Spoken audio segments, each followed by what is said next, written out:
At least you're not as tacky as her husband. Look at that cheap suit." The words hung in the air like poison gas at our anniversary dinner table. 8 faces erupted in laughter, cruel, knowing laughter that cut through the expensive restaurant's ambient noise like broken glass scraping against concrete. 8 people who thought they knew me. 8 people about to learn they were catastrophically wrong about Nathan Cole and what happened when you pushed a methodical man too far. I reached for my wedding ring with the calm precision of a surgeon preparing for amputation. The gold band caught the restaurant's amber light as I slid it across the pristine white tablecloth toward Jake, my wife's best friend's boyfriend. He stared at it like it was a live grenade with the pin already pulled. "Keep it," I said quietly, my voice carrying clearly in the sudden silence that had fallen over our table like a heavy funeral shroud. "Consider it payment for the education you're about to receive about the people you're dining with tonight." The laughter ended like a car engine running out of gas on a dark highway. 8 faces turned toward me, expressions shifting from amusement to confusion to growing alarm as they began to realize something fundamental had just changed in the carefully orchestrated social dynamic they'd all been enjoying at my expense. But let me back up 6 months. Let me tell you how Madison Cole systematically destroyed our marriage one calculated insult at a time, and how I documented every single moment of it with the methodical patience of a construction manager building a case that would never collapse under legal scrutiny or emotional appeal. Before we dive deeper into this story, I have one small request. Please subscribe, drop a like, comment, and hit that hype button to boost this channel so more people can discover these incredible Reddit stories. 6 months earlier, I was still Nathan Cole, devoted husband of 8 years, faithful provider, willing participant in what I genuinely believed was a partnership built on mutual respect and shared goals. I managed large-scale construction projects for Morrison & Associates, the kind of demanding work that builds cities and transforms skylines, but doesn't build social respect at cocktail parties filled with marketing executives and lifestyle influencers who'd never built anything more substantial than Instagram followings. Madison worked in marketing for luxury brands, crafting campaigns that sold dreams and aspirations to people who couldn't afford them on their actual incomes. She was exceptionally good at her job, with an intuitive understanding of what people wanted to project about themselves versus what they could actually afford. Unfortunately, she applied those same manipulative skills to our marriage, treating our relationship like a brand that needed constant optimization and image management rather than a partnership between equals. She'd married me for stability, security, and the solid foundation I could provide for her ambitious social climbing. Then she spent 8 years systematically punishing me for being exactly what she'd needed: stable, reliable, and financially responsible. "Nathan, could you please not wear that shirt to dinner tonight? We're meeting my colleagues from the Meridian Luxury account, and first impressions matter tremendously in these client relationships," she said, adjusting her makeup in our bedroom mirror with the focused intensity of someone preparing for battle. The shirt in question was a blue Oxford cloth button-down, freshly cleaned and professionally pressed. It was conservative, appropriate, and perfectly suitable for any business dinner I'd ever attended in 8 years of marriage. What's wrong with it exactly? Nothing's wrong with it per se. It's just... She paused, searching for diplomatic phrasing that wouldn't sound as harsh as her actual thoughts. "You know how it is in my industry. Basic, corporate basic. These people notice details that might not matter in construction. But image absolutely matters in luxury brand relationships. Everything has to project success and sophistication. Basic. That word had begun following me like a persistent shadow, appearing in increasingly frequent critiques of my appearance, my interests, my social contributions, and my entire approach to life. My truck was basic, a reliable Ford F-150 that served my work needs perfectly, but lacked the luxury badge Madison's colleagues expected successful men to drive. My watch was basic, a Timex that kept accurate time but didn't broadcast wealth or status. My entire existence was apparently basic, despite the fact that my basic income paid for her designer handbags, weekly spa treatments, elaborate social calendar, and the lifestyle that allowed her to critique my adequacy. I started noticing things with the systematic attention to detail that made me effective at managing complex construction projects. How she turned her phone face down whenever I entered rooms where she was texting. How she whispered into it late at night, claiming urgent work calls from clients in different time zones that somehow required intimate, giggling conversations. How she developed an elaborate system of acronyms and coded language when texting her friends, as if she were conducting covert intelligence operations rather than planning lunch dates and shopping expeditions. The first real evidence of what was happening came accidentally, through a security measure I'd insisted on after her previous laptop had crashed and taken 6 months of her work files with it. Madison had connected her new laptop to our shared cloud storage for automatic backup, and she'd forgotten that shared access meant I could see everything that synced automatically from her devices. ATM had become her favorite acronym in group chats with her friend circle. I'd initially assumed it referred to automated teller machines in some financial context I wasn't fully understanding. Then I discovered the complete conversation thread that made everything crystalline clear and absolutely devastating. "Nathan's such a perfect ATM," Madison had written to her friend Vanessa during what I'd thought was a loving text exchange about dinner plans. "Dispenses cash whenever you punch in the right numbers, makes those weird mechanical noises when he's thinking, and totally replaceable when a better model comes along. The newer models have better features." The replies were worse than her original observation. Heart-eye emojis from women who'd eaten at my table and accepted my hospitality. Laughing faces from friends who'd stayed in our guest bedroom during visits. Enthusiastic agreement from people I'd considered part of our extended social family and treated with genuine warmth and generosity. "At least he's reliable and well-maintained," Vanessa had replied with several crying, laughing emojis. "Mine keeps malfunctioning and asking annoying questions about where the money goes and why I need so much for basic expenses." "Train him better," Madison had responded with the confidence of someone sharing professional expertise. "They're totally programmable if you know which emotional buttons to push. Guilt works great, but appreciation works even better. A little fake gratitude goes a long way toward keeping the cash flowing." I screenshot everything methodically. Timestamps, dates, context, participant names, thread continuations. A construction manager learns to document structural problems before they become catastrophic failures that could injure people or destroy entire projects. Foundation issues don't repair themselves through wishful thinking, and neither did marriages built on systematic deception and casual contempt. Madison's spending patterns painted an increasingly clear picture when I finally examined our joint financial accounts with investigative rather than trusting eyes. Every Tuesday through Thursday, she consistently charged hundreds of dollars to boutiques, spas, restaurants, and service providers I'd never heard of, always during the specific hours when I was working late on project deadlines and couldn't participate in spending decisions or question expenditures in real time. Her laptop became an inadvertent goldmine of incriminating evidence.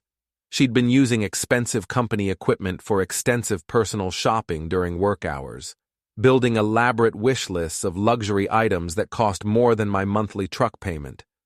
Jewelry from brands I couldn't pronounce and wouldn't recognize. Shoes that cost more than my steel-toed work boots that actually served essential safety functions. Weekend trips to wine country with the girls that included men whose names appeared frequently in her private messages but never in our dinner conversations or social planning. The financial documentation told a story of systematic deception spanning months. Charges to restaurants during work hours that meant she was having expensive lunches with people she never mentioned. Spa treatments that cost more than most people's weekly grocery budgets. Shopping expeditions that required careful coordination to hide the evidence from her supposedly beloved husband. I consulted Patricia Wheeler, a matrimonial attorney in her 50s who'd built her practice exclusively on complex divorce cases involving financial deception and systematic marital fraud. Her downtown office was professional, but not ostentatious.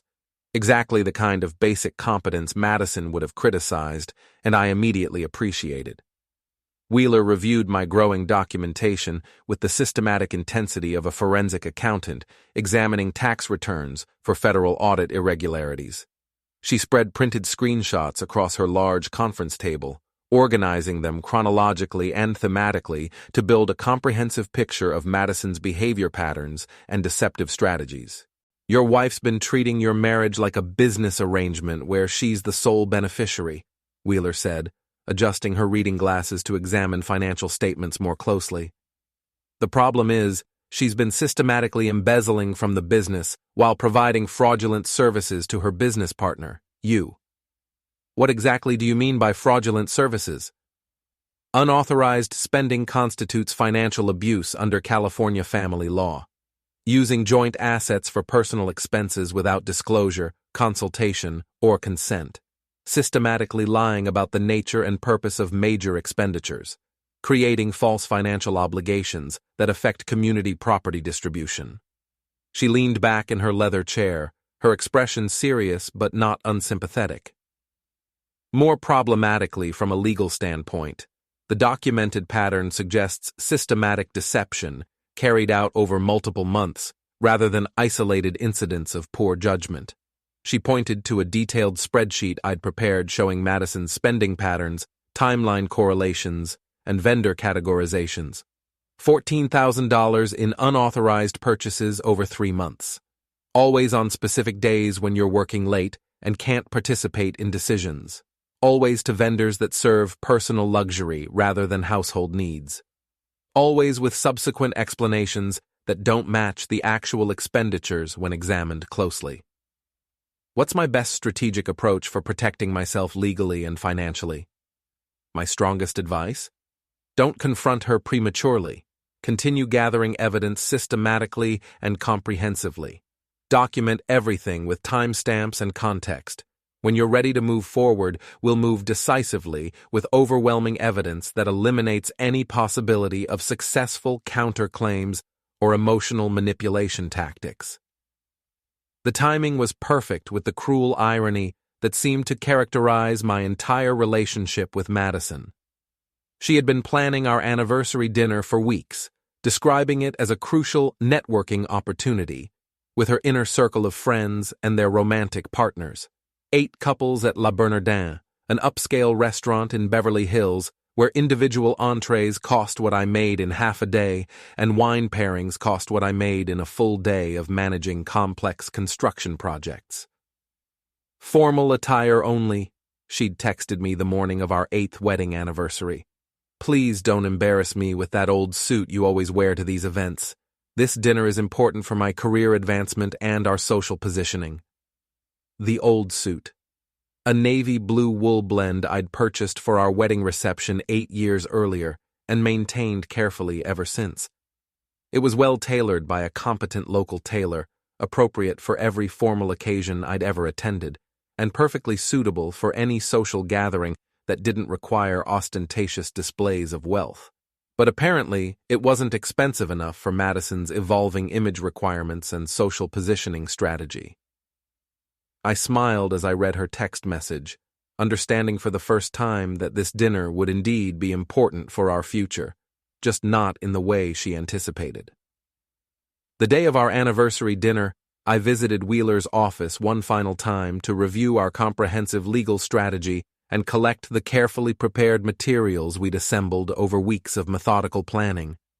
She handed me a manila envelope containing preliminary divorce papers, organized financial documentation, systematic evidence of Madison's spending patterns, and printed screenshots of her group chat conversations that revealed her true attitudes toward our marriage. Everything's prepared for immediate filing first thing tomorrow morning, Wheeler said, reviewing our timeline one final time. Once you execute tonight's plan and serve these papers, there's no possibility of reconciliation, negotiation, or damage control? Are you absolutely certain this is the path you want to take? I thought carefully about 8 years of marriage, 8 years of building what I genuinely believed was a solid life partnership with someone who'd apparently been performing an elaborate role while treating me like a convenient bank account with useful personality features and household management skills. 8 years of gradual erosion disguised as constructive criticism, systematic diminishment disguised as helpful suggestions for improvement, and financial manipulation disguised as shared household budget management. I'm completely certain she made her choices systematically over months. Tonight, she'll face the natural consequences of those choices. The timeline will be strategically aggressive for maximum impact, Wheeler continued, outlining our coordinated approach. Divorce filing tomorrow morning with immediate media to her workplace. Financial asset freezing pending comprehensive legal review. Service of papers at her office for maximum professional embarrassment and social exposure. Everything coordinated to happen simultaneously within a 24-hour window. Le Bernardin exceeded my expectations for theatrical potential. Crystal chandeliers that probably cost more than my annual salary created dramatic lighting. Waitstaff dressed more formally than most wedding guests moved with choreographed precision. Menu prices that required mental preparation before ordering ensured that everyone present understood they were participating in an expensive performance of wealth and sophistication. I arrived 30 minutes early and thoroughly examined our reserved table, which offered perfect acoustics, clear sightlines to other diners who would serve as witnesses, and an elegant setting for whatever dramatic confrontation was about to unfold. Madison had chosen the venue specifically for its impressive ambiance and social prestige. I appreciated it for its theatrical potential and public visibility. Our server was a college-aged man named Trevor who moved with the practiced efficiency of someone working multiple jobs to pay for education expenses. I approached him discreetly and handed him a $100 bill, along with specific instructions that would seem completely bizarre to anyone not familiar with my carefully planned strategy. When the lady in the black dress at seat 4 makes her inevitable comment about my clothing, and she absolutely will make that comment within the next hour, I need you to bring me this manila envelope from behind the bar, I said, handing him the folder Wheeler had prepared. The timing needs to be immediate and precise. Can you handle that level of coordination? Trevor pocketed the money without hesitation, clearly accustomed to unusual requests from wealthy diners with complex social dynamics. Whatever you need, sir. I've handled stranger situations at tables like this. Rich people have complicated problems. Madison arrived exactly 20 minutes later in a black cocktail dress that had probably cost more than most people's monthly rent payment. Her friends followed in similar fashion, creating a parade of luxury brands, professional styling, and carefully cultivated appearances designed to project wealth, sophistication, and social status to everyone observing their entrance. Vanessa led the group with the confident stride of someone accustomed to being the center of attention at social gatherings. Madison's closest friend and the acknowledged ringleader of their social circle, she worked as a lifestyle influencer, which apparently meant taking carefully staged photographs of expensive meals, luxury products, and aspirational experiences, then charging companies substantial fees for the privilege of her aesthetic recommendations and lifestyle endorsements. 8 couples arranged themselves around the circular table with the careful choreography of people deeply conscious of social hierarchy, unspoken status indicators, and the complex politics of wealthy social circles. I recognized most faces from various gatherings over the years: corporate wives married to successful men in finance, technology, entertainment, and professional services. The kind of people who discussed property values over appetizers, vacation destinations over entrees, and other people's perceived shortcomings over expensive desserts and premium wine pairings. I sat quietly, observing social dynamics I'd somehow missed, ignored, or misunderstood for years of marriage. the subtle competitions conducted through clothing choices, accessory selections, and casual mentions of expensive purchases. The veiled insults disguised as concerned observations about mutual acquaintances.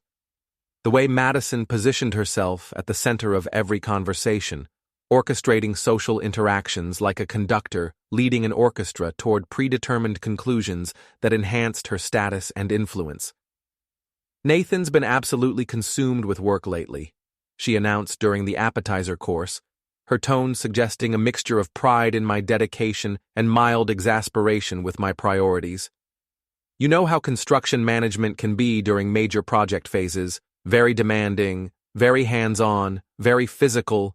He comes home completely exhausted most evenings." Polite laughter rippled around the table with the practiced timing of people who'd heard similar observations many times before. I recognized the tone immediately, the same patronizing amusement she used when describing my profession to her marketing colleagues, as if building the infrastructure that supported their comfortable lifestyles was somehow beneath their notice or unworthy of serious professional consideration. Jake sat directly across from me, Vanessa's current boyfriend and the only person at the table I genuinely respected and felt sorry for. He worked in software development, seemed authentically kind and considerate, remembered people's names and personal interests, held doors, and offered to help with coats without being asked. He had no idea his girlfriend had been conducting an intimate relationship with her personal trainer for the past 4 months. I possessed comprehensive text message screenshots, photographic evidence, and location data to prove it conclusively. The irony wasn't lost on me. In exactly 30 minutes, Jake and I would both be single men facing the challenge of rebuilding our lives after discovering the women we'd trusted had been systematically deceiving us. The difference was that only one of us knew what was coming and had prepared accordingly. The main course arrived with the kind of theatrical presentation that justified Le Bernardin's reputation and premium pricing structure. Wagyu beef prepared with elaborate techniques, each plate arranged like modern art, accompanied by wine pairings that cost more per glass than most people spent on entire bottles for special celebrations.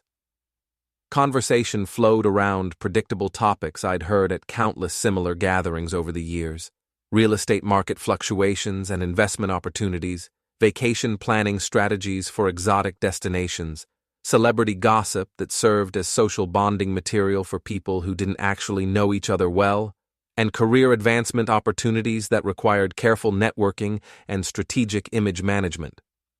I participated minimally, offering polite responses when directly addressed, but carefully avoiding the kind of detailed engagement that might derail my precisely planned timeline. Madison shot me increasingly frequent warning glances across the table, clearly concerned that my unusually subdued demeanor might damage her carefully constructed image as someone married to an appropriately sociable and entertaining partner. "Nathan's always so contemplative at these social events," Vanessa announced, gesturing with her wine glass in a way that suggested she'd already consumed several pairings and was feeling increasingly confident about sharing personal observations. "Very observant, strong, silent type, refreshingly traditional in our age of social media oversharing and constant self-promotion." More polite laughter circulated around the table. I noticed how Madison's smile never reached her eyes when her friends commented on my presence, personality, or contributions to conversations. How she consistently deflected questions about my work or systematically redirected discussions away from topics where I might contribute meaningfully or demonstrate expertise. How she'd apparently trained this entire group to view me as a decorative accessory to her social life rather than an equal partner in our marriage. The expensive wine had begun affecting everyone's social inhibitions in predictable and strategically useful ways. Voices grew noticeably louder, personal stories became more revealing and inappropriate, and carefully maintained social boundaries started dissolving with the comfortable familiarity that premium alcohol provided to wealthy people who saw each other regularly but didn't actually know each other authentically. The women at the table had begun sharing increasingly personal observations about their relationships, their partner's perceived shortcomings, and their strategies for managing domestic situations to their maximum advantage. The men seemed uncomfortable with the direction of conversation, but unwilling to interrupt or object directly. That's when Vanessa made the crucial mistake I'd been patiently waiting for her to make. "Ladies, can we be completely honest about something that's been on my mind?" she said, leaning forward conspiratorially with the dramatic intensity of someone about to share what she considered a profound insight about relationships and social dynamics. We've all had to educate our partners about appropriate social presentation standards. Image absolutely matters in our professional and social circles. Enthusiastic nods of agreement circulated around the table. Madison smiled broadly, clearly enjoying her position as part of this exclusive club of sophisticated women who'd apparently civilized their primitive male partners through patient instruction, subtle social pressure, and systematic behavioral modification techniques. Vanessa continued with increasing confidence, emboldened by the positive response and additional wine consumption. I mean, some men just don't naturally understand these social requirements. Like tonight, when an invitation explicitly specifies formal attire, that means designer labels, quality fabrics, attention to detail, and appropriate accessories. She looked directly at me with the satisfied expression of someone delivering what she considered a perfectly crafted insult designed to entertain her audience. "At least you're not as tacky as her husband. Look at that cheap suit." The explosion of laughter was immediate, cruel, and absolutely perfect for my strategic purposes.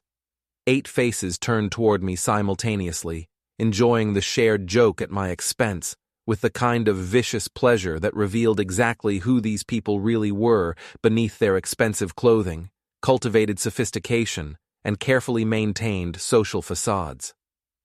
Madison didn't defend me, didn't object to her friend's public humiliation of her husband, didn't express any discomfort with the cruel entertainment being conducted at my expense.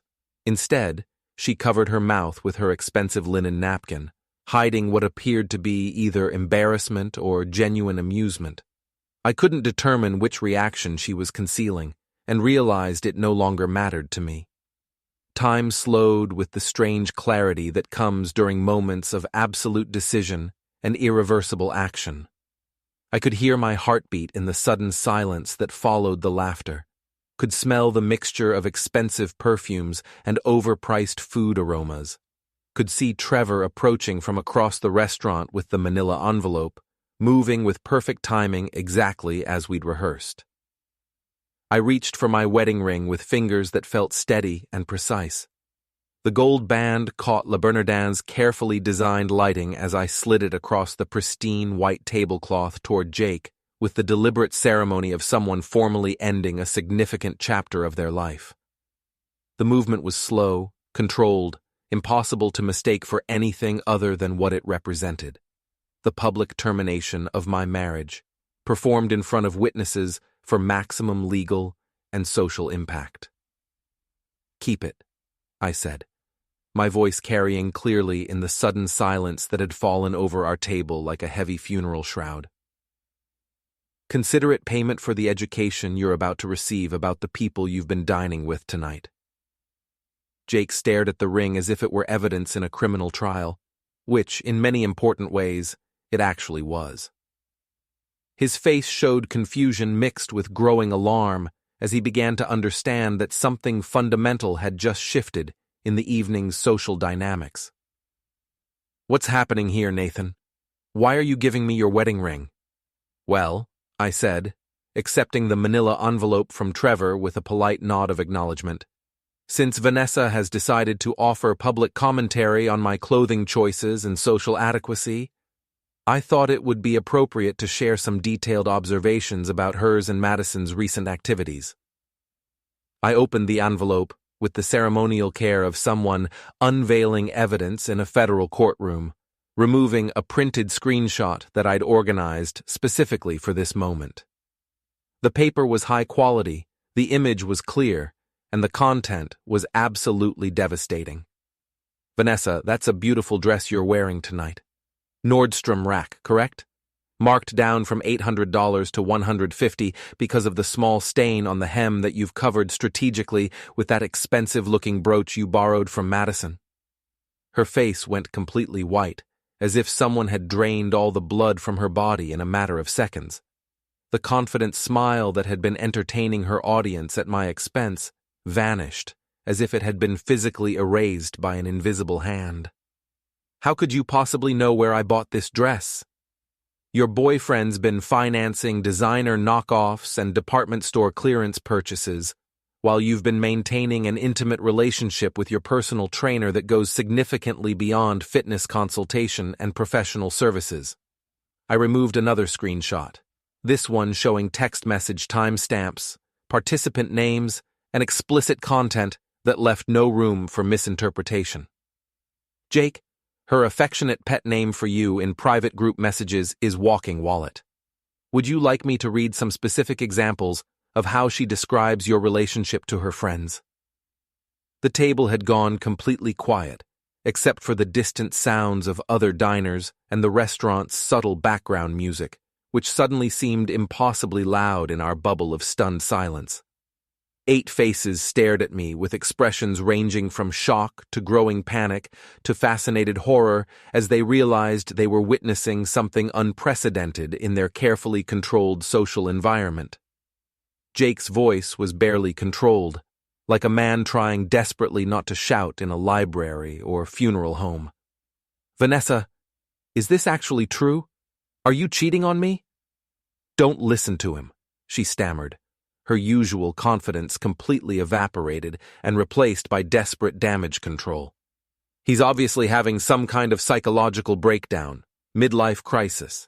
Men his age sometimes do this when they feel inadequate professionally or socially. I removed another screenshot, this one printed in full color for maximum visual impact and undeniable clarity. Text message from Vanessa to Madison, sent 3 days ago at 2:47 p.m. Jake bought me the tennis bracelet, but Marco made me earn it the right way. Best of both worlds when you know how to manage multiple relationships properly. That would be Marco Rodriguez, your personal trainer at Elite Fitness, the one you've been meeting Tuesday and Thursday afternoons while Jake thinks you're attending Pilates classes. Jake stood up so fast his chair tipped backward and hit the restaurant floor with a sound like a gunshot in the quiet elegance of our private dining area. You've been cheating on me? With your trainer? While I'm paying for your apartment, your car, your clothes, and your gym membership to meet the guy you're sleeping with? It's not what it sounds like.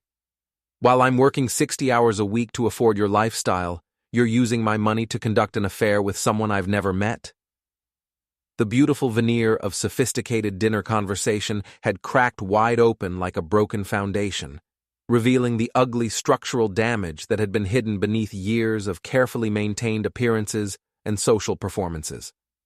Other restaurant patrons were beginning to notice the commotion at our table, turning in their seats with undisguised curiosity to observe what was clearly a relationship catastrophe unfolding in real time. Madison finally found her voice, though it emerged as more of a croak than her usual confident marketing presentation tone. Nathan, you need to stop this immediately. You're making an embarrassing scene. This kind of behavior is completely inappropriate for a venue like this. I'm making a scene? I laughed with genuine amusement at the accusation and the irony it represented.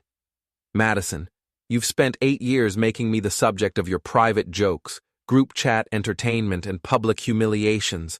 Tonight, I'm simply returning the favor with proper documentation, legal evidence, and credible witnesses. I removed another document from the envelope, this one, an official bank statement with highlighted sections that told their own clear story about systematic financial deception and unauthorized spending patterns. Joint credit card statement last 3 months, $14,000 in unauthorized purchases, spa treatments you never mentioned, shopping sprees during work hours, weekend trips with the girls that apparently included male companions I've never met, and expenses I never approved or even knew about. Her face lost all color, matching Vanessa's shocked pallor perfectly. Those were legitimate work expenses for client relationship building. Work expenses charged to our personal credit card, including the romantic weekend at the Ritz-Carlton with someone named Brandon from your marketing team? The same Brandon you described as just a friend when I asked why he was texting you intimate messages at midnight on work nights? The systematic destruction continued with the precision of a controlled demolition, where each explosive charge had been placed exactly where it would cause maximum structural damage. Jake was demanding detailed answers from Vanessa, who was crying and denying everything, despite the photographic evidence spread across the table like courtroom exhibits. Madison was frantically trying to explain financial records that spoke for themselves in clear, undeniable numbers and dates. The other couples at our table were either staring in horrified fascination or whispering urgently to each other about their own potential vulnerabilities and whether their private conversations might also be documented somewhere. "There's more," I continued, removing additional screenshots that painted an even more comprehensive picture of systematic deception and financial manipulation. "Madison, would you like to explain to everyone why you've been using company equipment during work hours for personal shopping expeditions that violate your employee handbook and professional ethics standards?" Her face somehow became even paler. That's completely irrelevant to our personal relationship." "Is it irrelevant when your employer discovers detailed logs of unauthorized computer usage? When they realize you've been shopping for luxury items while developing marketing campaigns about financial responsibility for investment management clients?" I looked around the table at the other faces, all of whom were now paying absolute attention to every word I spoke. "Jake, did you know that Vanessa charges you for gym membership fees, then uses your personal trainer sessions with Marco while conducting their relationship? You're literally paying for her to cheat on you in a facility you're financing." Jake's expression progressed from hurt to rage to something approaching dangerous fury. "You've been using my money to pay for sessions with the guy you're sleeping with?" Vanessa was crying harder now, mascara running down her cheeks in dark streams that stained her expensive dress. "It's not like that. You don't understand the complexity of the situation." "The complexity?" Jake's voice rose enough that nearby tables were beginning to stare openly. "You're taking my money to pay another man for services that apparently include intimacy. That's not complex. That's fraud." I stood up calmly, adjusted my allegedly cheap suit jacket, and addressed the entire table with the satisfaction of a construction manager whose project had been completed exactly according to specifications and building codes. "Ladies and gentlemen, you've spent this evening in the company of two women who view their romantic relationships as business arrangements requiring careful financial management, systematic deception, and strategic emotional manipulation. Vanessa extracts money from Jake while maintaining intimate relationships with other men she doesn't have to financially support. Madison has been systematically embezzling from our joint accounts to maintain a lifestyle she cannot afford on her own income while mocking the man who makes it possible." I placed Wheeler's business card on the white tablecloth next to my abandoned wedding ring and the scattered evidence of months of careful documentation. "Jake, that's my attorney's contact information. Patricia Wheeler specializes in financial fraud in relationships. You'll want to speak with her about protecting your assets before this situation gets worse. Madison, you'll be hearing from her officially when you arrive at work tomorrow morning. She'll be serving divorce papers along with evidence of financial abuse that we'll be presenting to your employer's human resources department." The restaurant's ambient noise seemed impossibly loud after our table's stunned silence. I could hear conversations from other diners continuing normally, the gentle clink of silverware against expensive china, the whisper of expensive fabric as servers moved between tables serving people whose relationships might actually be built on mutual respect rather than financial convenience and social status management. I walked away without looking back, leaving behind 8 years of marriage, a table full of shocked witnesses, and 30 minutes of absolutely perfect justice served at the ideal temperature. My phone started buzzing with increasing urgency before I reached the parking garage beneath Le Bernardin. Madison's desperate text messages painted a vivid picture of complete social meltdown happening at the table I'd just abandoned, and I found myself reading them with the detached interest of someone observing a natural disaster from a safe distance. "Nathan, please come back right now." Everyone is staring at us. Vanessa and Jake are screaming at each other. Security is asking us to leave the restaurant. This is the most humiliating experience of my life. "We can fix this if you just come back. Please don't destroy our marriage over one dinner conversation. I'm begging you." I didn't respond to any of the messages. Instead, I drove directly to my new apartment, a one-bedroom place in a converted warehouse building that I'd rented the previous week under Wheeler's strategic advice. My belongings were already there, moved by professional movers during Madison's work hours, while she believed our marriage was stable and her deceptions were completely secure. The apartment was small but perfectly functional for my actual needs. Basic furniture that served practical purposes rather than projecting an image for social media posts. No designer touches or expensive art pieces chosen primarily to impress visitors and create aspirational content. Basic, as Madison would say dismissively, and absolutely perfect for rebuilding a life based on authenticity rather than performance and social positioning. I opened a beer from my basic refrigerator and sat by the large windows that overlooked the city lights, somewhere among which Madison was probably still dealing with the restaurant management, desperate witnesses, and the complete collapse of her carefully maintained social facade. My phone rang repeatedly with Madison's contact information lighting up the screen. I let every call go directly to voicemail, without even considering whether to answer. The first voicemail message arrived within 10 minutes. "Nathan, please, you have to come home immediately. We can fix this situation. I know you're angry, and you have every right to be angry, but we can work through this like responsible adults. 8 years of marriage has to count for something significant. We've built a life together. Please call me back so we can discuss this rationally and find a solution." 8 years. She was absolutely correct about that number, and hearing her say it out loud crystallized exactly why her appeals for reconciliation were both ironic and impossible. 8 years of building what I genuinely believed was something solid, permanent, and mutually beneficial. 8 years of small compromises that had gradually transformed into major deceptions. 8 years of being systematically trained to accept my role as a supporting character in her carefully curated life story, while she treated me like hired help with convenient emotional features. I deleted the voicemail without saving it and powered off my phone completely. Wheeler had filed the preliminary divorce papers that afternoon exactly as we'd planned. Madison would be served at her workplace the following morning by a professional process server, ensuring maximum professional embarrassment and eliminating any possibility of private damage control or image management.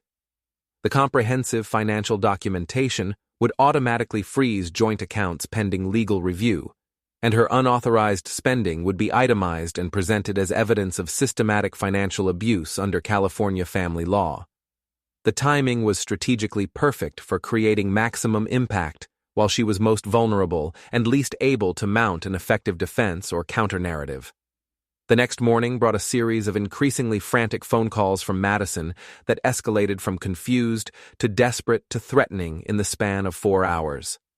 I answered the 5th call while drinking coffee in my basic kitchen, finally ready to hear what she had to say now that the legal machinery was in motion. "Nathan, thank God you finally picked up. Where are you exactly? I came home last night and all your belongings are gone. The house feels completely empty. What's happening to us? What's happening to our marriage?" "I'm exactly where I belong," I said calmly, enjoying my first honest conversation with her in months.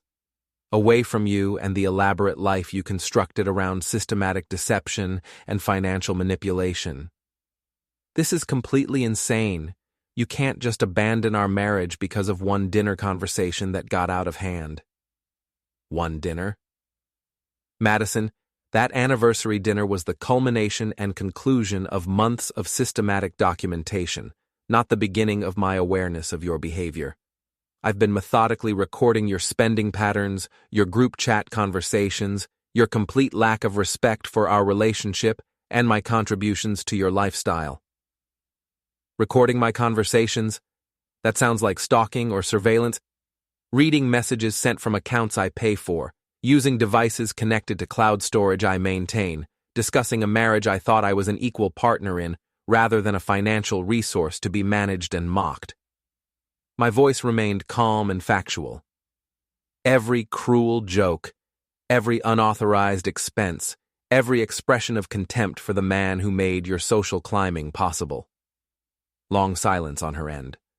I could hear traffic noise in the background, suggesting she was calling from her car, probably driving to work where she was about to receive several unpleasant surprises that would make our conversation seem minor by comparison. "We can go to marriage counseling," she said finally, her voice taking on the persuasive tone she used in professional marketing presentations. "Work through this like mature adults who've invested 8 years in building something meaningful together." Mature adults don't mock their spouse's clothing in front of friends for entertainment value. Mature adults don't maintain secret group chats where they discuss their partner like an ATM with inconvenient personality features. Mature adults don't systematically spend money they didn't earn to impress people they don't actually respect. "You've been reading my private messages?" "I've been reading messages sent from devices I pay for, discussing a marriage I thought was built on mutual respect rather than systematic financial exploitation." I paused to let that sink in completely. Every cruel observation, every financial deception, every moment of contempt you shared with people who were eating food I paid for. The sound that came through the phone might have been crying or rage. With Madison, those emotions often sounded identical and served similar manipulative purposes in her communication strategy. "Nathan, please, I know I made serious mistakes, but we can rebuild this relationship. I love you. I know that's hard to believe right now, but I do love you." "No," I said quietly, but firmly. "You love what I represent. Financial security, social stability, someone to blame when your life doesn't match your Instagram fantasies. But you've never loved me enough to treat me with basic human respect or honest communication." I hung up before she could respond and turned off my phone to avoid the inevitable series of follow-up calls that would become increasingly manipulative and desperate as the day progressed. Wheeler contacted me at work 3 days later with news that managed to surprise even my increasingly cynical expectations about Madison's character and professional ethics standards. Madison's employer received what they're describing as an anonymous tip about systematic inappropriate use of company equipment for extensive personal activities, Wheeler said, her tone suggesting professional satisfaction with how our strategy was unfolding. Someone provided their IT department with detailed logs showing substantial personal shopping conducted during work hours on company devices. Anonymous tip from whom? Completely anonymous, submitted through their employee ethics hotline. Could have come from anyone with access to network monitoring data, computer usage logs, or employee surveillance systems. Certainly wasn't from our office, as we're bound by attorney-client privilege and wouldn't engage in such activities. I smiled, appreciating the elegant beauty of plausible deniability and the way modern technology could create natural accountability without direct human intervention or vindictive actions. Their comprehensive investigation revealed systematic misuse of company resources that violated multiple sections of their employee handbook: personal shopping during work hours, non-business internet usage that exceeded policy limits, using company laptops to maintain social media accounts that weren't professionally relevant to her job duties. Madison's marketing firm specialized in luxury brand management and high-end client relationships where corporate image and professional conduct were core company values that directly affected their ability to maintain contracts with prestigious clients. Employees were expected to maintain the highest standards of behavior both professionally and personally, as their individual conduct reflected directly on the firm's reputation and client relationships. An employee who spent work hours shopping online while developing marketing campaigns about financial responsibility for investment companies didn't meet their brand requirements or professional standards for client-facing personnel. They terminated her employment this morning, Wheeler continued with obvious professional satisfaction. Effective immediately, with cause, which affects her eligibility for unemployment benefits, professional references, and industry reputation. Vanessa's relationship with Jake had been the first casualty of our anniversary dinner explosion, but the social consequences spread through their interconnected circle with the devastating efficiency that only genuine scandal could achieve in wealthy social environments where reputation was everything. Jake, motivated by completely justified rage and armed with comprehensive screenshot evidence, had systematically exposed Vanessa's infidelity across every social media platform they'd shared, every mutual friend group, and every professional network where their relationship had been publicly acknowledged. His posts achieved viral status within their social circle with the remarkable speed that only authentic drama could generate in communities built on carefully maintained appearances and shared secrets. Screenshots of text messages that revealed her true attitudes toward their relationship and his financial value. Photos he'd discovered on her phone showing her with the personal trainer in clearly intimate settings that couldn't be explained as professional fitness consultation. Comprehensive evidence of financial manipulation that painted her as a calculating opportunist who viewed romantic relationships as income sources, requiring careful management and strategic deception. Madison was implicated throughout the social media exposure because their group chat conversations revealed collaborative attitudes toward romantic manipulation. The documented messages showed both women's shared strategies for extracting maximum financial benefit from their partners while providing minimum emotional investment, and their cruel entertainment, derived from mocking the men who financed their lifestyles and social positioning. The lifestyle influencer community was smaller and more reputation-dependent than most outsiders realized. Vanessa's follower count plummeted as brands distanced themselves from the scandal with the corporate speed that image management crisis required. Lifestyle influencers needed to project relationship authenticity, aspirational contentment, and moral authority to sell products and experiences to their audiences. Women who publicly mocked their financial supporters while conducting secret affairs didn't fit brand requirements for family-friendly marketing or authentic lifestyle content that could generate sales. Madison, despite not being an influencer herself, suffered through immediate social association and documented collaboration in the group chat evidence. The screenshot conversations showed her as the primary instigator of many cruel observations about spouses and romantic relationships, positioning her as someone who viewed marriage as a business arrangement rather than an emotional partnership. Her name became permanently connected to the scandal through social media algorithms, shared connections, and the Internet's remarkably long memory for dramatic relationship failures that confirmed people's suspicions about wealthy social circles and transactional relationships. 2 additional marriages from our anniversary dinner table ended within the following month.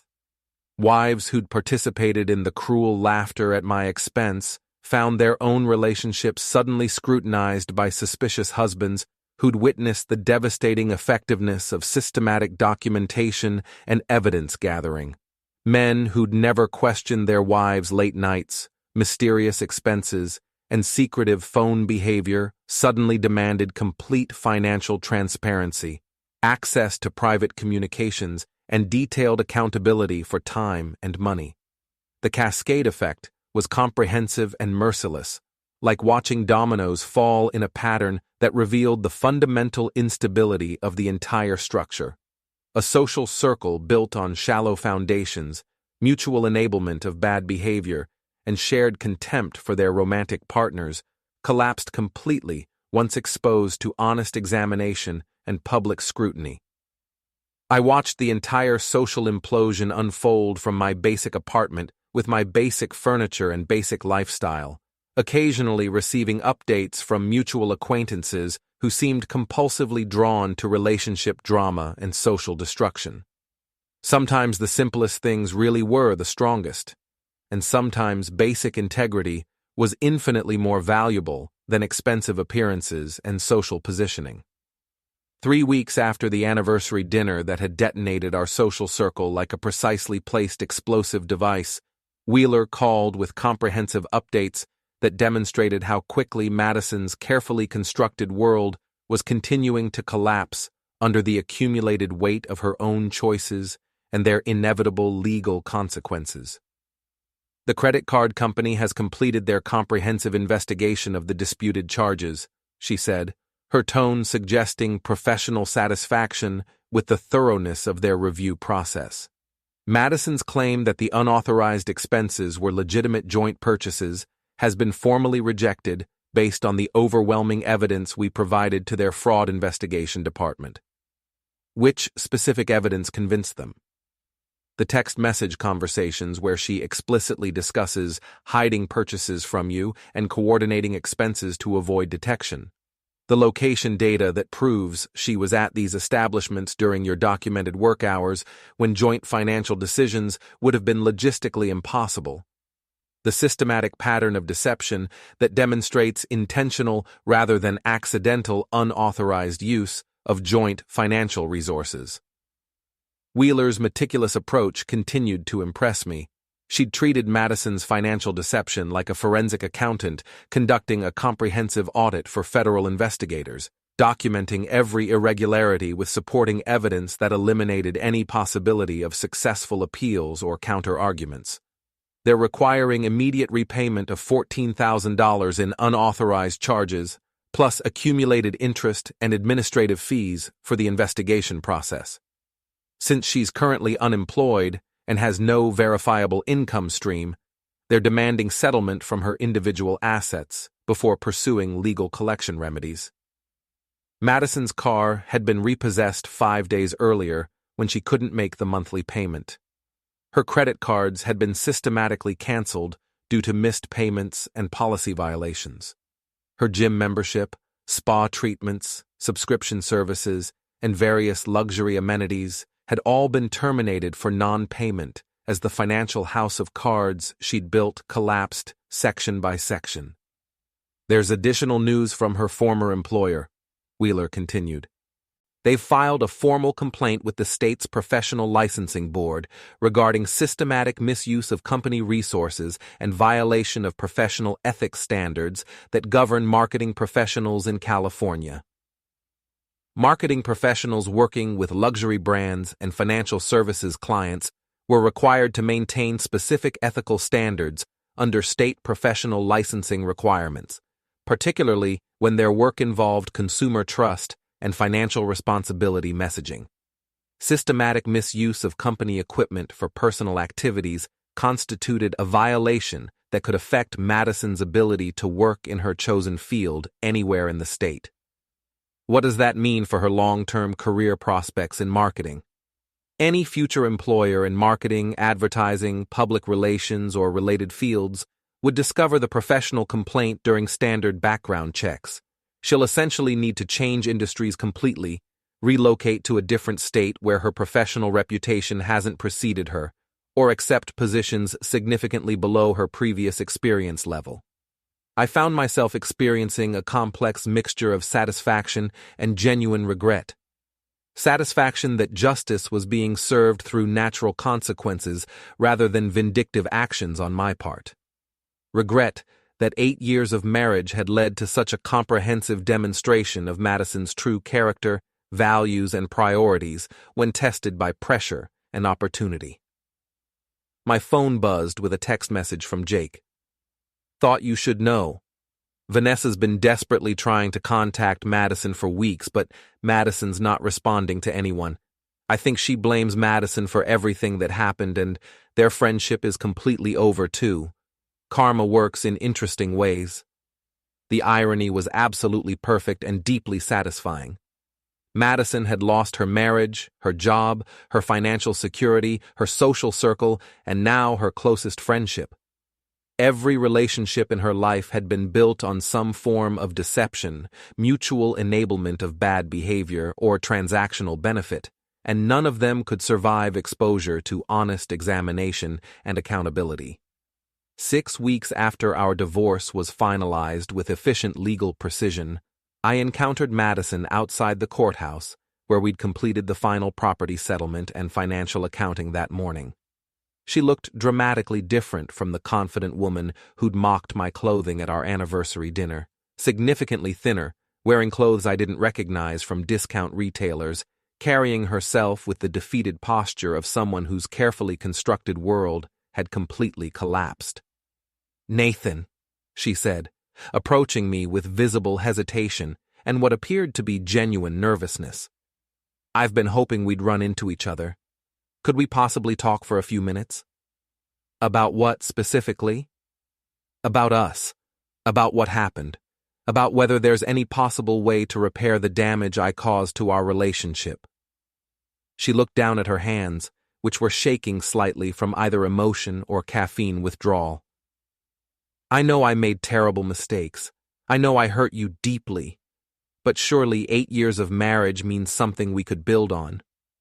I studied her face carefully, looking for signs of the confident woman who'd spent years treating me like a convenient bank account with useful household management features. The desperation appeared genuine, but with Madison, authenticity and strategic manipulation often looked remarkably similar and served identical purposes. "What specifically do you want to discuss?"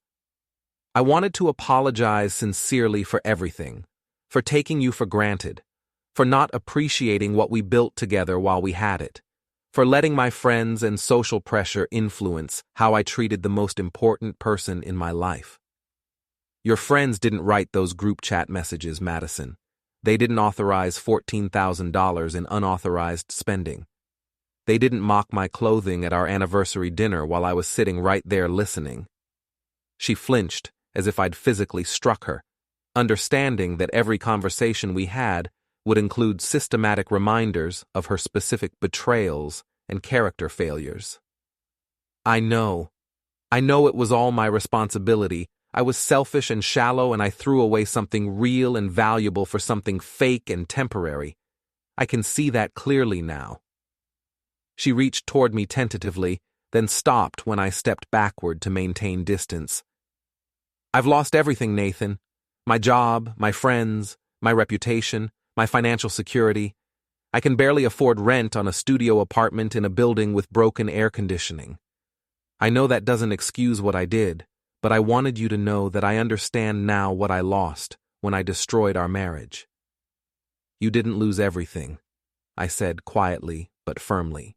"You returned everything to its rightful owners. Your false friendships, your unearned lifestyle, your pretend marriage. All of it went back to where it belonged." Her eyes filled with tears that appeared genuine but could have been strategically timed. "I loved you. I know you don't believe that anymore, and I understand why. But I did love you. I just got confused about what actually mattered in life. No. You loved what I provided. Security, stability, financial resources, someone to blame when your life didn't match your social media fantasies. But you never loved me enough to treat me with basic human respect or honest communication." I started walking toward my truck. She followed desperately, her voice becoming more pleading with each step. "Nathan, please wait. I know you're with someone new now. I've seen the photos online. She seems very nice, very appropriate for someone with your values." I stopped walking. Elena was indeed appropriate for me in ways Madison never had been. A kindergarten teacher who drove a reliable used Honda, bought her clothes from practical retailers, and treated our relationship like a genuine partnership rather than a strategic business arrangement. She laughed genuinely at my jokes, respected my work and contributions, and seemed actually happy to spend time with me rather than viewing it as an obligation to be managed efficiently. "She is appropriate for me," I agreed. "She's honest, authentic, and treats people with respect." "Do you remember what honesty feels like in a relationship, Madison?" Madison flinched again, understanding that I wasn't going to provide the forgiveness or reconciliation opportunity she was desperately seeking. I deserve that criticism. I deserve much worse than that. But I needed you to know that I'm genuinely sorry, that I understand what I lost, that if I could change what happened, I would change everything. You had 8 years to change what was happening while it was happening, Madison. You chose not to. You chose to mock me, steal from me, and treat me like an inconvenient necessity in your life. Those were deliberate, repeated choices, not accidents or misunderstandings. I climbed into my truck and rolled down the window for one final exchange that would close this chapter of my life permanently. Madison, you didn't lose a husband when our marriage ended. You lost access to someone else's bank account and household management services. There's a fundamental difference, and deep down, you know which one you're actually mourning. I drove away from the courthouse, leaving her standing in the parking lot looking like someone who'd finally received the complete bill for 8 years of emotional manipulation and financial fraud. That evening, Elena was cooking dinner in my basic kitchen when my phone buzzed insistently with social media notifications. Someone had tagged me in a post that would become significantly more important than I could have anticipated when I first saw Madison's name attached to it. Madison had written an extensive confession on her personal social media account, detailing her poor treatment of me during our marriage and accepting full responsibility for its failure. She'd described me as an honest, hard-working man who deserved much better than her shallow priorities, materialistic focus, and systematic emotional manipulation. The post read like a carefully crafted marketing campaign designed to rehabilitate her severely damaged reputation through public contrition, self-flagellation, and strategic vulnerability. She was attempting to control the narrative of our divorce by positioning herself as the reformed villain rather than the unrepentant one. I spent 8 years taking for granted the most honest, hard-working man I've ever known. Nathan Cole deserved a wife who appreciated his integrity, not someone who systematically mocked his authenticity and treated him like a financial resource. I lost everything because I valued appearances over substance, social status over genuine partnership. He gave me stability, and I gave him constant criticism. He gave me unwavering loyalty, and I gave him contempt disguised as constructive feedback. If anyone reads this and recognizes their own behavior in my confession, please learn from my catastrophic mistakes before it's too late. It was a calculated attempt to generate public sympathy by presenting herself as someone who genuinely learned from her mistakes and grown as a person through suffering consequences. She was trying to manage her public image even in defeat, attempting to appear reformed rather than simply exposed. I screenshot her post and replied with a single comment that would crystallize 8 years of marriage into one devastating sentence that captured the essential truth of our entire relationship. You were married to my wallet for 8 years, not to me. The response was immediate, overwhelming, and completely beyond anything I could have predicted. Within 2 hours, my comment had received thousands of likes, hundreds of shares, and comment threads that stretched for hundreds of responses. The phrase, "married to my wallet," began trending across multiple social media platforms as people recognized something universal and painful about transactional relationships disguised as romantic partnerships. Comment threads filled with people sharing their own experiences of financial manipulation, emotional abuse, and relationships built on systematic deception, rather than genuine affection and mutual respect. Marriage counselors began referencing the phrase in professional articles about recognizing warning signs in relationships. Personal finance bloggers used it as a perfect example of how spending habits reflected relationship values, priorities, and true intentions. Madison's carefully orchestrated attempt at reputation rehabilitation had backfired spectacularly and completely.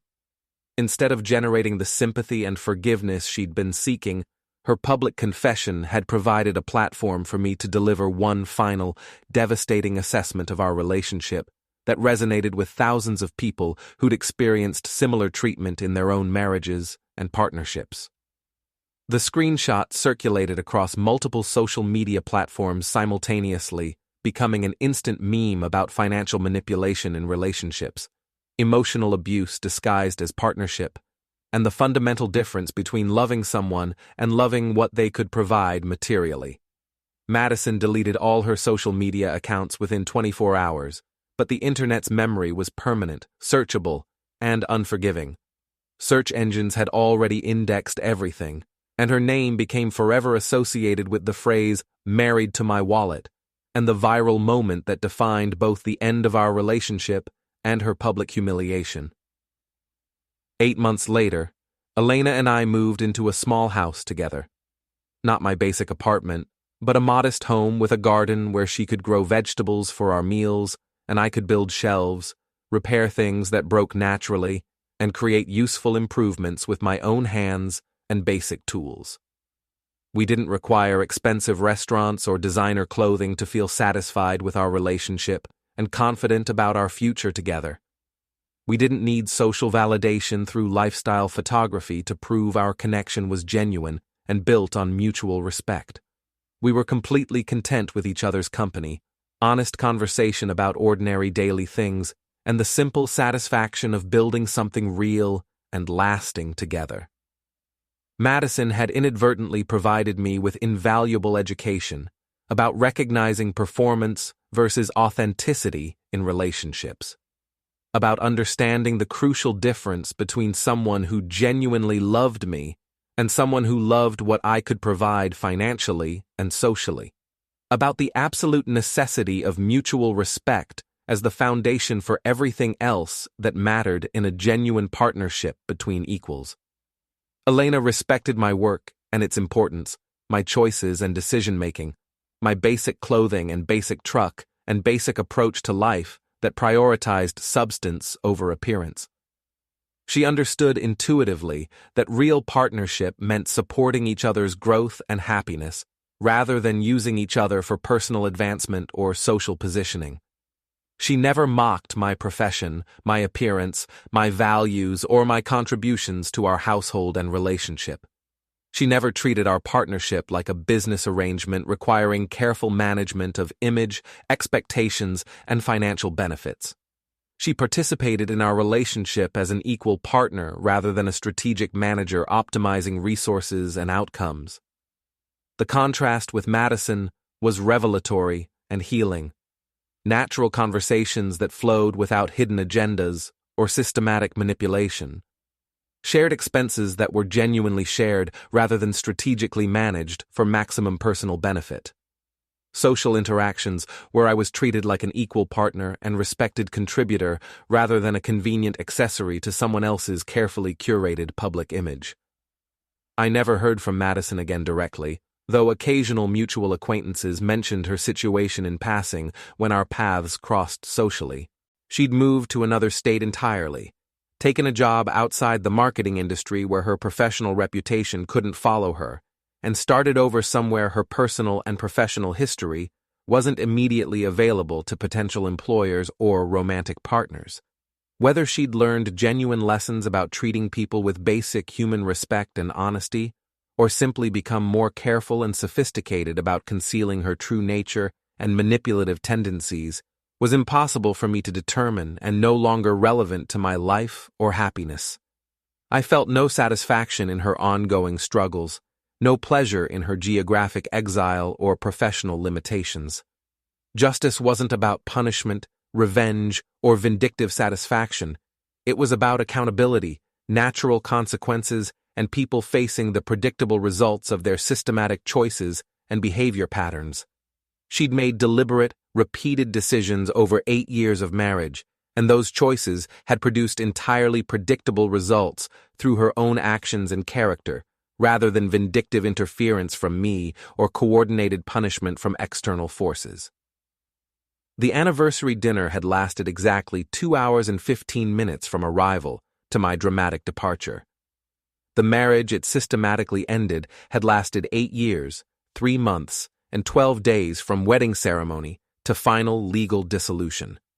The lessons it taught about human character, relationship authenticity, and personal integrity would influence every decision I made for the rest of my life. I was finally paying attention to the right person, building something real with someone who deserved my trust and reciprocated my respect.